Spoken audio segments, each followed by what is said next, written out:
1530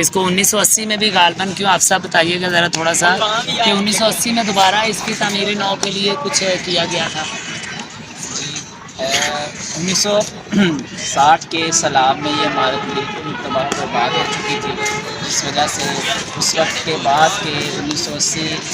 اور 93 کے درمیانی عرصے میں میاں محمد نواز شریف نے دوبارہ اس کو بحال کیا تھا، اس کی تزئین و آرائش کا کام دوبارہ کیا۔ اچھا، جب وہ سیلاب آیا تھا تو اس کا کوئی آئیڈیا ہے کہ کتنے % حصہ جو تھا تو وہ تباہی کا شکار بن گیا تھا؟ تقریباً آدھا حصہ اس کا تباہی کا شکار ہو چکا تھا اور یہ عمارت بالکل منہدم ختم ہونے کے بالکل قریب تھی۔ صحیح ہے، تو آپ سب یہ اس وقت تو ظاہر بات ہے پانی بہت زیادہ، کیونکہ یہ راوی وہی دریا ہے جو سندھ طاس معاہدے کے تحت اس کا پانی جو ہے وہ انڈیا کی طرف سے آتا ہے۔ جی بالکل۔ تو یہ اس وقت تو پانی بہت زیادہ ہوگا۔ جس طرح حالیہ دور میں آج کا سیلاب ہے یہ تو کچھ بھی نہیں ہے اس کے مقابلے میں، تب کا جو سیلاب تھا اس کے بارے میں ہم سوچ بھی نہیں سکتے کہ وہ کیسا تھا۔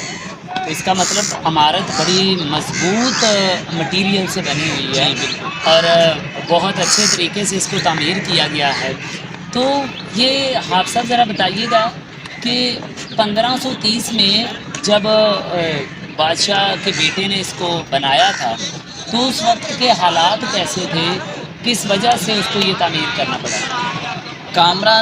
مرزا کامران نے بارندری تعمیر کروائی تھی، اپنے باپ کی وفات کے بعد وہ لاہور کا حکمران بنا تھا، تو اس وقت لاہور کی کچھ حالات اچھے نہیں تھے، تو اس نے اس دریا کے پار ایک باراندری عمارت تعمیر کرائی، جو جیسا کہ پہلے آپ کو بتایا ایک 1600 فٹ لمبا اور چوڑا باغ، اگر یہ دیکھیں تو یہ اتنا رقبہ غالباً ہے، ٹھیک ہے، اور اس باغ کی یہ آخری نشانی جو بھی بچی ہے وہ یہ کامران کی باراندری ہے۔ یہ اور اس نے 1600 اسکوائر فٹ پہ ہے؟ جی بالکل، اور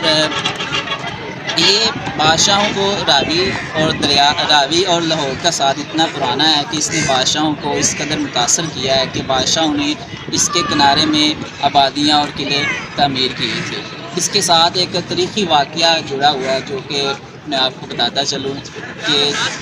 جہانگیر کا جو بیٹا تھا خسرو، ایک وقت اسے ایسا لگنے لگا جہانگیر کو کہ میرا باپ کا جو زیادہ جھکاؤ ہے نا وہ خسرو کی طرف ہے، اور جلال الدین اکبر جو ہے وہ اپنی وفات کے بعد کہیں خسرو میرے بیٹے کو بادشاہ کامسن بیٹے کو بادشاہ نے بنا دی، لیکن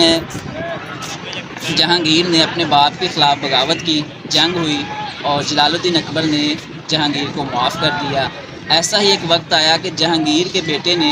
اپنے باپ کے خلاف بغاوت کر دی، تو جہانگیر نے پھر اس کو قید کیا اور اس قید کر کے اس کو یہاں باراندری میں لے کے آیا اور یہاں عدالت لگائی گئی۔ یہاں عدالت لگانے کے بعد اس کے لیے ایک سزا تجویز کی گئی کہ اس کو اندھا کر دیا جائے، اس کی آنکھیں نکال دی گئیں، اور یہ سزا ایسی تھی کہ اس کو جو مین گارڈ تھے سیکورٹی گارڈ، یعنی کہ جو اس